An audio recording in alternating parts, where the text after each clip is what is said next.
និយាយសរុបនឹងអញ្ជើញចូលរួមទស្សនាវីដេអូខ្លីតើអ្នកធ្លាប់បានឃើញសត្វអកភ្នំផ្ទាល់ឬធ្លាប់បានឮបទចម្រៀងគេច្រៀងអំពីសត្វអកភ្នំដែរឬទេបើសិនបានឮសូម comment និងប្រាប់ខ្ញុំផងកុំភ្លេចចុច like និងsubscribe សម្រាប់វីដេអូនេះម្នាក់មួយផងមានអារម្មណ៍រំភើបបន្តិចហើយដោយបានឃើញសត្វអកផ្ទាល់នឹងភ្នែកសត្វអកភ្នំជាប្រភេទសត្វបក្សីប្រមាញ់ដ៏ខ្លាំងពូកែមួយ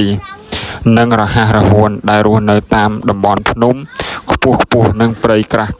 សំឡេងយំដ៏ស្រួចល្វើយរបស់វាតែងតែបន្លឺឡើងកត់កាត់ឡើងភាពស្ងប់ស្ងាត់នៃព្រៃភ្នំរហូតធ្វើឲ្យមនុស្សបុរាណធ្វើឲ្យចាស់បុរាណតែងតែនឹងទៅនឹងការលើសំឡេងយំសោកបោកខ្លួនរបស់វា